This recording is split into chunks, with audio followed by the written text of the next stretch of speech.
Hi everyone, Dr. Dinetz here. I wanted to share an incident that happened with one of these IV NAD clinics that came to someone's home.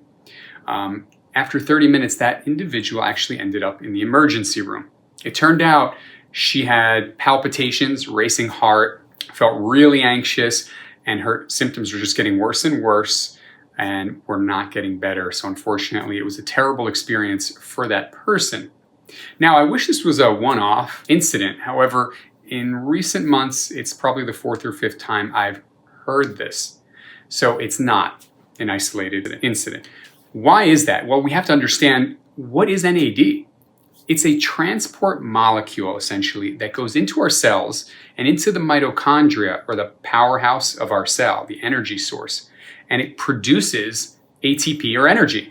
It also happens to be the center for longevity of our cells. The more mitochondria we have, the stronger integrity of the cell and longevity we have if they're in good shape. So naturally, we decline with NAD levels in our life. So that's where this has become so touted as an anti-aging therapeutic.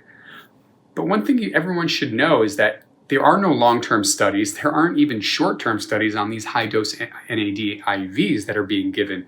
And I think that's very important for you to know.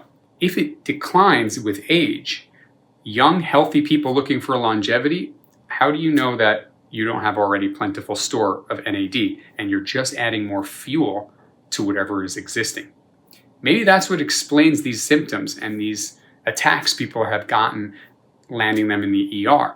Some common severe side effects have been documented with IV NAD as well, including insomnia, liver issues, yes, liver disease, as well as blood sugar dysregulation, okay? Because it affects not only certain cells, it affects most cells in the body.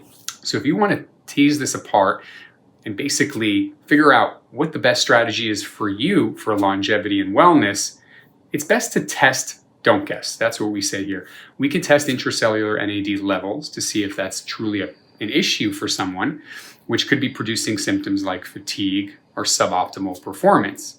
Then we can customize a plan. Alternatively, or I should say additionally, we actually look at the person comprehensively. So your gut microbiome, your immune system, and your hormones, how they all interplay and affect these symptoms that people can get, and when corrected, make you perform at your top tier.